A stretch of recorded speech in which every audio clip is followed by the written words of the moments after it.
Estamos Solos merupakan salah satu film horor thriller terbaik di negara Peru.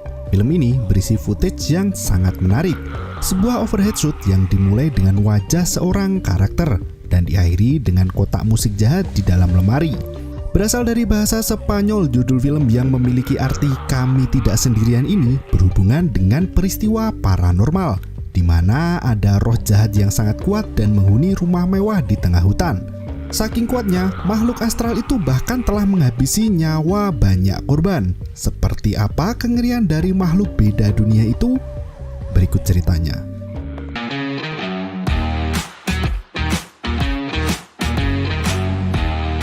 Terlihat ada seorang pastor yang membawa salib di tengah gelapnya malam. Pastor itu membacakan doa kepada Kristus untuk melawan kuasa gelap dan mengusir setan. Hingga akhirnya pastor itu berhasil menyelamatkan seorang wanita yang kesurupan. Sofia terlihat sangat serius menonton film eksorsisme tersebut. Ia berkata pada ayahnya, Mateo, jika pastor sangat berjasa menyelamatkan wanita itu dari ancaman iblis. Mateo terkesan skeptis dan berkata pada anaknya jika hal itu hanya bisa terjadi di film-film. Di dunia nyata tidak ada yang namanya setan ataupun iblis. Setelah menonton film, keluarga kecil yang baru saja pindah ke rumah baru itu memutuskan untuk beristirahat. Meski Sofia memaksa untuk menonton film lagi, Mateo tampaknya sudah sangat lelah dan ingin beristirahat bersama tunangannya, Monica. Sebagai anak kecil yang masih lugu, ternyata Sofia tak suka dengan pacar ayahnya itu. Mateo memaksa gadis kecilnya untuk masuk ke kamar sembari membawa koper bawaannya sendiri. Di dalam kamar Sofia ada sebuah lemari besar yang sudah ada di rumah itu sebelum mereka pindah ke sana. Gadis kecil itu mendengar suara berisik dari dalam lemari. Saat Sofia membuka lemari itu, Mateo masuk ke dalam kamarnya untuk memeriksa keadaan. Sophie mengeluh pada ayahnya jika ia mendengar suara berisik dari dalam lemarinya itu. Mateo berkata jika suara berisik itu pasti suara tikus yang berukuran besar. Setelah bergurau dengan ayahnya, Sophie menemukan ada kotak musik bergambar badut yang masih berfungsi dengan baik di dalam lemari itu. Sepertinya Sophie menyukai mainan itu dan ia pun menyimpan kotak musik itu di sebelah tempat tidurnya. Di kamar Mateo, Monica yang berprofesi sebagai fotografer itu masih membereskan barang bawaannya, sedangkan Mateo sedang berbicara dengan rekan kerjanya dalam telepon. Tampaknya Mateo sudah diburu dengan kesibukan di tempat kerja. Ia menitipkan anaknya pada Monica, meski Mateo tahu Sofia belum bisa sepenuhnya menerima Monica. Setelah berbincang dengan tunangannya, Mateo kembali ke kamar Sophie. Anak itu sedang memandangi foto mendiang ibu kandungnya. Ia berkata jika dirinya merindukan sosok ibu. Mateo meminta Sofia untuk bersikap baik dan lebih menghargai Monica. Karena bagaimanapun juga, Mateo sangat mencintai Monica, begitupun sebaliknya. Mateo juga berpesan jika esok hari dirinya harus kembali bekerja keras sehingga Sofia hanya akan berdua di dalam rumah bersama dengan Monica. Setelah memberi kecupan selamat malam, Mateo meninggalkan kamar Sofia sembari mematikan lampu. Sedangkan Sofia segera terlelap dalam tidur nyenyaknya. Monica masih melihat-lihat hasil jepretannya. Ia berkata pada Mateo jika pameran foto miliknya sudah diumumkan di website. Mateo sedikit merasa bersalah pada Monica karena tunangannya itu harus rela melepas tempat kerja sebelumnya demi menemani Mateo di tempat kerja yang baru. Mateo juga berterima kasih pada Monica yang selalu sabar menghadapi anak sematawayangnya itu. Dengan sedikit bercanda, Monica meyakinkan Mateo agar tidak khawatir pada dirinya. Monica bergegas mengambil kamera miliknya dan memotret mimik wajah Mateo yang terlihat kelelahan hari itu. Hingga akhirnya mereka berdua berciuman dan berbaring di kasur untuk berwik-wik ria. Monica melepas kalung salibnya dan melanjutkan kegiatan malamnya lagi. Di tengah malam, lemari kamar Sofia tiba-tiba terbuka sendiri. Terlihat masih ada mainan kotak musik berwajah badut di sana. Terdengar ada suara derap langkah kaki yang membuka pintu dan menuruni tangga. Suara kaki itu menuju ke sebuah ruangan yang pintunya tepat berada di bawah tangga. Dan terlihat ada bekas cakaran 4 kuku yang terukir di pintu itu. Pagi pun tiba. Monica terlihat menikmati suasana alam pagi itu. Sambil sesekali menjepret pemandangan di sana, Ternyata, sedari tadi, Sofia mengintip dari dalam kamarnya memandangi wajah Monica dengan penuh dendam. Monica telah usai membuat sarapan. Ia menyajikan makanan pagi itu untuk Matteo dan Sofia. Pagi itu, Sofia sangat rewel dan terus-terusan merengek untuk ikut ayahnya bekerja. Monica mencoba mengalihkan perhatian Sofia, namun bocil itu malah tidak menganggap Monica dan menganggap seperti Monica tidak ada di sana. Matteo berkata pada Sofia untuk membantu Monica memotret. Namun bocah tengil itu malah menatap wajah Monica dengan sinis. Setelah sarapan, Monica kembali membereskan properti di rumah barunya yang ia sewa itu. Tiba-tiba, ia mendengar ada pergerakan di belakangnya. Salah satu properti yang ditutup kain putih itu bergerak-gerak sendiri. Terdengar ada suara anak kecil yang menertawai Monica. Monica cukup kaget dan bergegas membuka bungkusan putih itu yang ternyata isinya adalah hanya bola lampu. Suara tertawa anak kecil kembali terdengar lebih keras dan menggema di mana-mana. Suara itu mengagetkan Monica hingga ia ketakutan. Pintu tertutup dan lampu mati sendiri. Monica semakin takut dibuatnya. Ia mengira semua itu adalah ulah Sofia hingga akhirnya ia terjatuh sendiri. Mendengar teriakan Monica, Sofia masuk ke dalam ruangan itu. Monica justru marah pada anak kecil itu dan mengancam akan melaporkan ke Matteo. Merasa tidak melakukan apa-apa, Sofia mencoba menjelaskannya pada Monica. Malam harinya, Matteo memarahi Sofia atas kenakalannya menjahili Monica siang tadi. Sofia langsung berterus terang pada ayahnya jika seharian tadi dia berada di dalam kamar. Sofia bersumpah jika dirinya tak melakukan apapun pada Monica. Namun, Matteo tidak mempedulikan penjelasan Sofia dan meminta Sophie untuk bersikap baik pada Monica. Sofia merasa muak pada ayahnya yang terus membela Monica. Ia bahkan mengatakan bahwa ayahnya itu pilih kasih.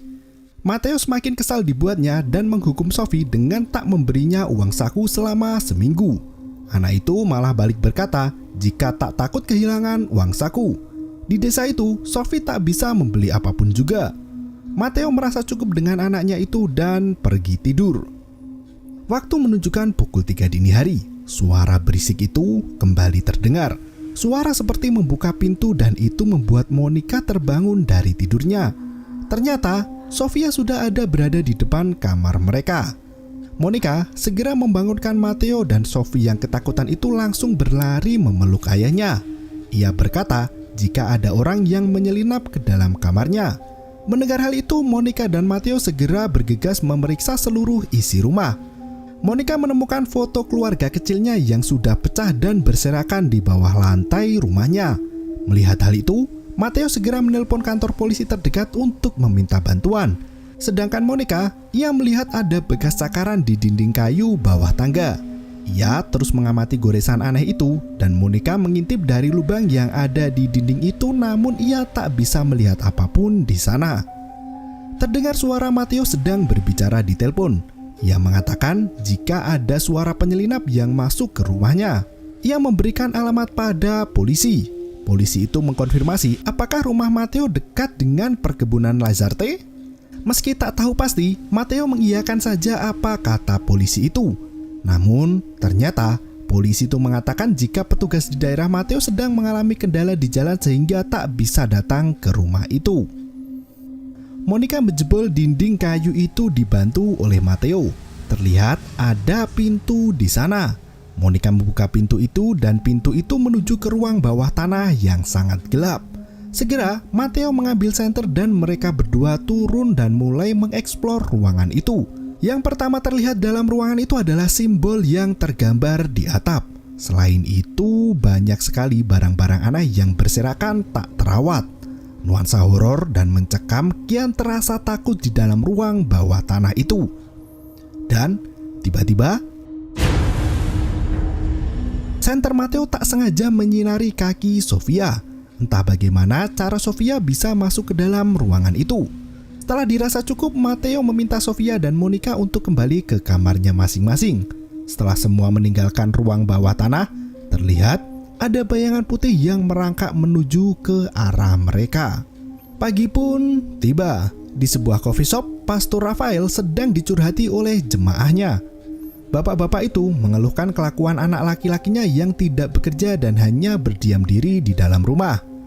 Di belakang tempat duduk mereka ada polisi yang semalam berjaga di daerah rumah Matteo. Polisi itu bercerita jika rumah mewah di sebelah perkebunan Lazarte lagi-lagi membuat laporan. Mendengar hal itu, Pastor Rafael menaruh perhatian telinganya ke percakapan para polisi. Polisi itu berkata jika tepat pukul 3 dini hari, penghuni rumah Lazarte itu menelpon dan mengeluhkan mendengar suara di dalam rumah. Mereka berkata betapa angkernya rumah yang dihuni Matteo itu. Banyak kasus mistis yang terjadi di rumah itu sebelumnya. Pastor Rafael segera menuju ke rumah di perkebunan Lazarte untuk menginvestigasi. Sementara itu, Monica terlihat sibuk dengan pekerjaan memotretnya. Ia membuka file foto yang ia jepret sendiri untuk memotret Matteo di rumah itu.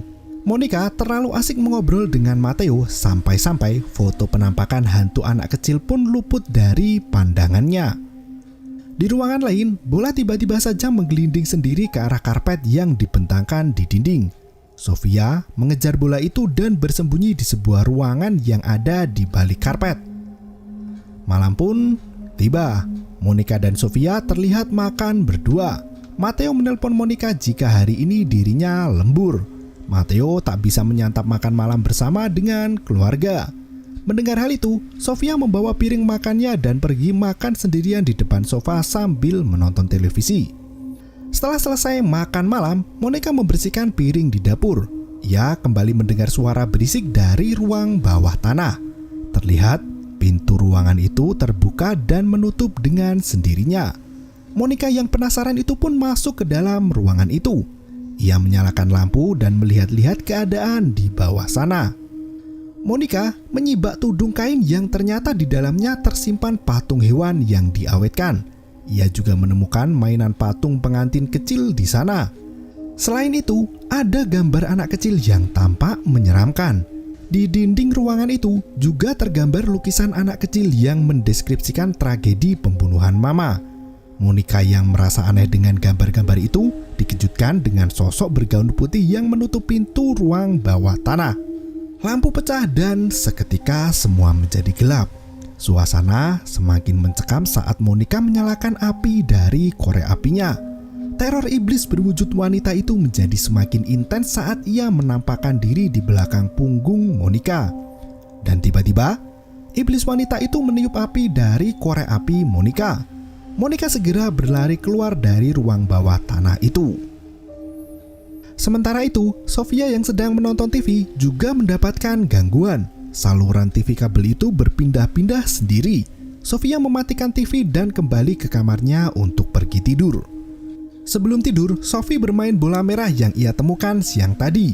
Ia memantul-mantulkan bola itu ke lemari dan terdengar suara Monica yang memanggil namanya. Sophie pun turun meninggalkan bola merah itu untuk menemui Monica. Terlihat ada tangan anak kecil dengan warna kulit sangat pucat mengambil bola itu. Monica bertanya apakah Sofia baik-baik saja. Namun Sophie hanya mengatakan jika dirinya baik dan langsung pergi meninggalkan Monica. Monica yang ketakutan memilih untuk merokok di teras rumah sambil menunggu Matteo pulang. Setelah mendengar cerita dari Monica, Matteo justru menganggap hal itu dengan lelucon. Ia tak percaya dengan hal mistis. Meski Monica mencoba meyakinkan Matteo, namun tetap saja Matteo tak percaya dan mengatakan jika Monica kurang tidur. Setelah menenangkan rasa takut Monica, Matteo memberi kecupan di pipi Monica serta mengajaknya untuk kembali masuk ke dalam rumah. Tengah malam pun tiba. Sofia tidur sangat lelap di kamarnya, hingga ia pun terbangun oleh suara retakan kaca foto keluarganya di dinding kamarnya. Terdengar suara dari bawah tempat tidur kamar Sophie. Ia pun melihat ke bawah tempat tidurnya. Terlihat ada kaki anak kecil di sana. Tiba-tiba, bola merah yang tadinya ada di meja berpindah ke atas selimutnya. Kotak musik badut pun berputar-putar sendiri dan tiba-tiba kepala badut itu keluar dari kotak. Sofia menangis dan berteriak histeris. Matteo dan Monica berlari ke kamar Sofia. Mendengar penjelasan Sofia, Matteo justru marah dan mengatakan jika Sophie hanya bermimpi buruk. Meski Monica mencoba membujuk Matteo agar Sofia tidur bersamanya, Matteo tak mengabulkan permintaan anaknya itu. Ia mengatakan Sophie terlalu manja padanya dan memaksa Sophie untuk tidur ketakutan sendirian di dalam kamarnya. Pagi pun tiba. Monica juga tak bisa tidur lelap. Kantung matanya semakin menghitam dan kulitnya tampak kusam. Hal aneh juga terlihat di tubuh Matteo. Ada bekas luka lebam yang cukup besar di punggung Matteo. Sementara Monica dan Matteo mandi bersama, Sofia turun ke ruang bawah tanah. Ia berencana untuk menyimpan kotak musik badut dan bola merah yang menakutinya itu di dalam ruang bawah tanah. Sofia segera meletakkan kotak musik dan bola merah itu di atas rak.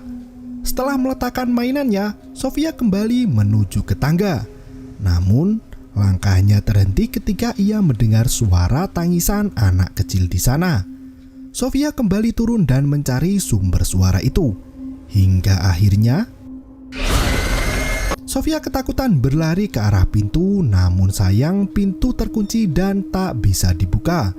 Ia berteriak meminta tolong, namun Monica dan Matteo sedang berada di luar rumah. Matteo masuk ke dalam rumah untuk mencari Sofia. Ia membuka karpet yang terbentang di dinding. Ia melihat Sofia menangis sendirian di ruangan sempit itu. Matteo terlihat panik melihat anaknya menangis. Sofia mengatakan jika ia sangat tak suka berada di rumah itu. Sophie merasa ketakutan dengan teror hantu yang selama ini mengganggunya. Ia juga mengatakan bahwa ada setan anak laki-laki yang mengikutinya. Ia memohon pada ayahnya untuk memanggil pastor datang ke rumahnya. Di tempat lain, Pastor Rafael terlihat sedang mempelajari simbol. Ia membuka dokumen-dokumen lama dan menemukan ada foto rumah Matteo di sana. Rafael mengambil koper yang berisi alat pengusiran setan. Tiba-tiba, burung gagak bermunculan mengitari rumah Rafael. Sofia yang masih ketakutan disuapin ayahnya agar mau makan. Monica datang menghampiri mereka dan ikut makan bersama. Namun Monica merasakan jika makanan yang Matteo beli itu sudah basi. Akhirnya Monica memutuskan untuk tidak makan siang dan hanya memandangi Sofia makan. Ketika malam tiba, bekas luka di punggung Matteo masih terlihat. Tiba-tiba saja Monica mengamuk dan mencekik Matteo dalam tidurnya.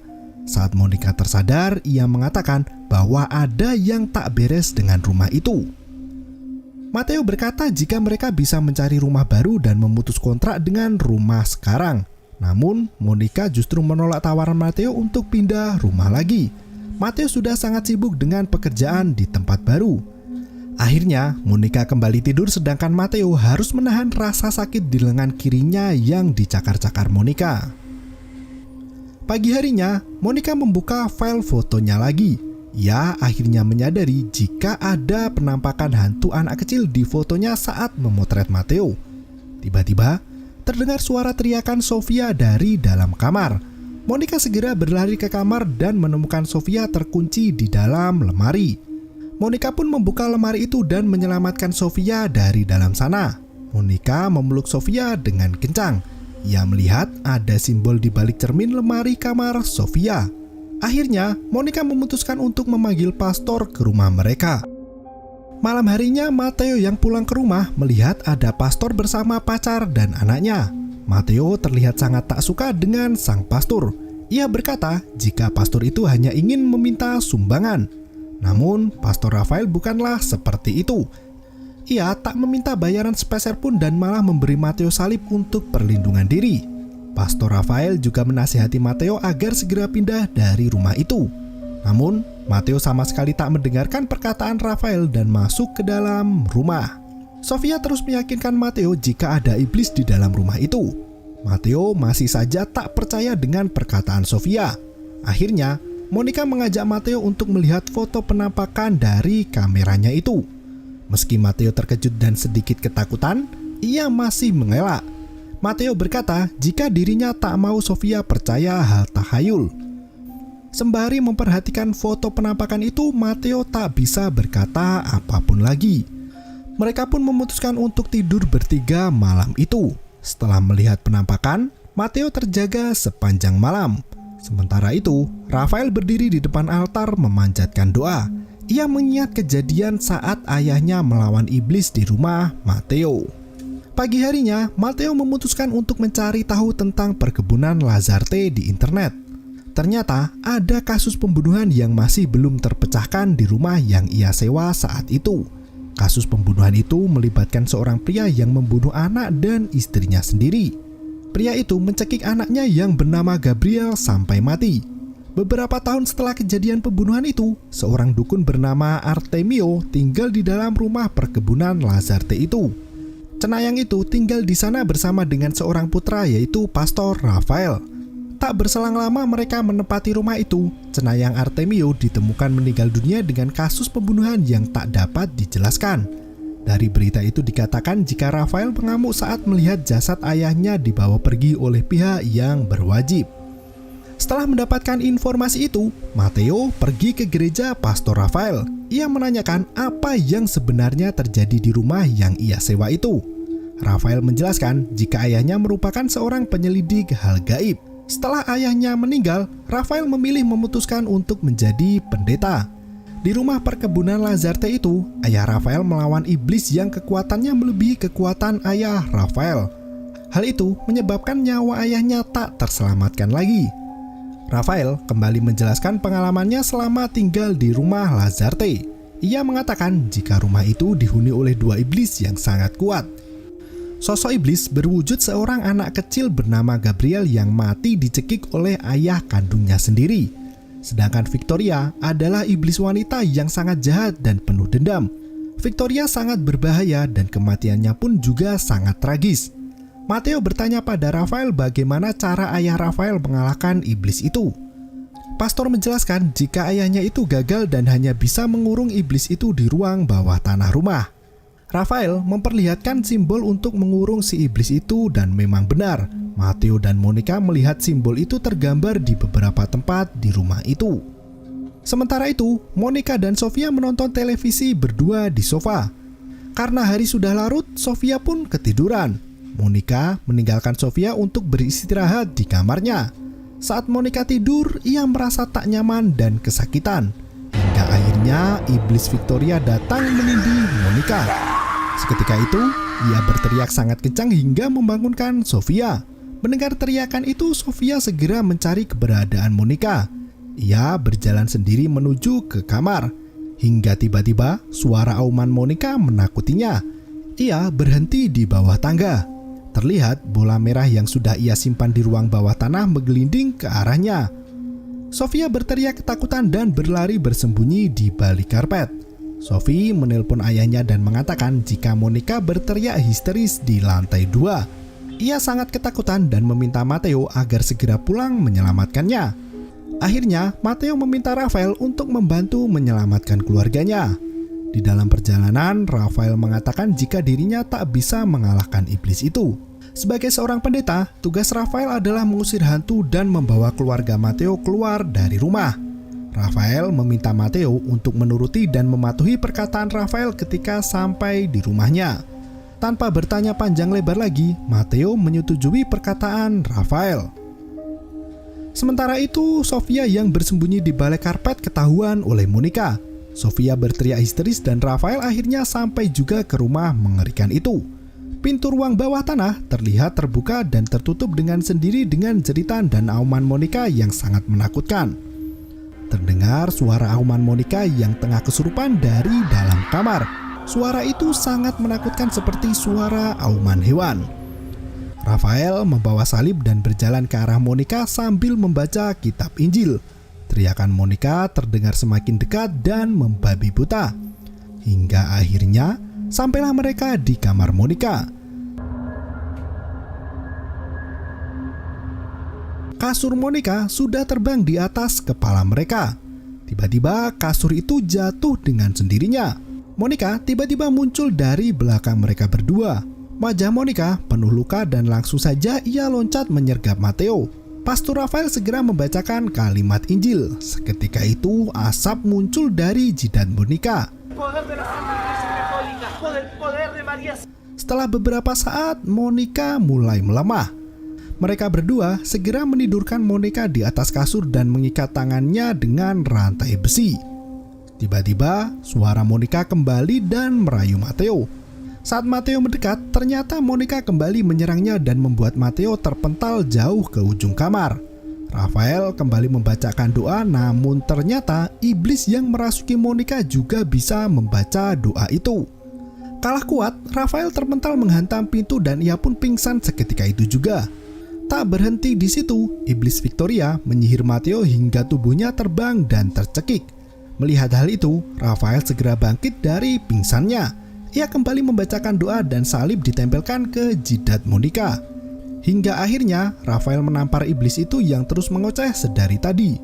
Tiba-tiba cahaya muncul dari atas dan menyinari Monica yang tengah kesurupan. Tangan Monica terhentak hingga menghancurkan rantai besi yang mengikatnya. Ternyata iblis Victoria sudah keluar dari tubuh Monica dan berdiri di samping Rafael. Iblis itu menyerang Rafael dengan kekuatan goib. Rafael dan Monica memuntahkan darah cukup banyak. Beruntung Monica bisa tersadar dari serangan makhluk mengerikan itu. Namun, Pastor Rafael tidak selamat. Ia pun meninggal di dalam kamar itu. Akhirnya, Mateo, Monica, dan Sofia pergi meninggalkan rumah itu. Ternyata iblis itu belum puas membunuh sang pastor. Tubuh Mateo ditarik ke ujung jendela. Angin kencang dan kilat yang bersahutan membuat Mateo sulit untuk bergerak. Apa boleh buat, Monica dan Sofia terpaksa kabur meninggalkan Mateo sendirian di rumah itu. Saat Monica dan Sofia sampai ke bawah tangga, tubuh Sofia terseret masuk ke ruang bawah tanah. Dengan sigap, Monica menggendong tubuh Sofia dan membawanya keluar dari sana. Dari luar rumah, Monica menatap ke arah jendela kamar Sofia. Terlihat iblis wanita itu mengintip dari sana dan memandangi Monica dengan sorot mata tajam.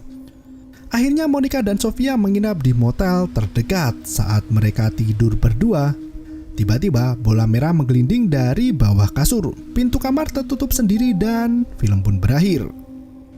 Di akhir film tertulis kutipan dari Alkitab Imamat 1 Petrus pasal 5 ayat 8 yang berbunyi, "Sadarlah dan berjaga-jagalah. Lawanmu, si iblis berjalan seperti singa yang mengaum dan mencari orang untuk dimangsa." Ya, pesan yang bisa ditarik dari film ini adalah sebagian manusia yang berakal akan lebih baik jika Mateo mendengarkan perkataan Pastor Rafael sejak awal. Mateo bisa pindah dari rumah itu segera sebelum penyesalan yang ia dapatkan. Seperti kutipan Alkitab di akhir film, kita sebagai orang yang percaya harus sadar dan berjaga-jaga, karena iblis berjalan berkeliling seperti singa yang mengaum mencari orang yang dapat dikelabuinya. Seperti itulah iblis menyerang. Dia datang dengan auman dalam bentuk intimidasi, bertujuan untuk membuat kita bingung, patah semangat, kehilangan kesabaran, hingga akhirnya membuat kita terlalu membesar-besarkan persoalan kita sendiri. Film ini mengajarkan kita untuk mendekatkan diri dan percaya pada kuasa Tuhan. Meski tak dapat dibuktikan dengan kasat mata, godaan iblis memanglah nyata adanya. Terima kasih dan sampai jumpa. Thank you.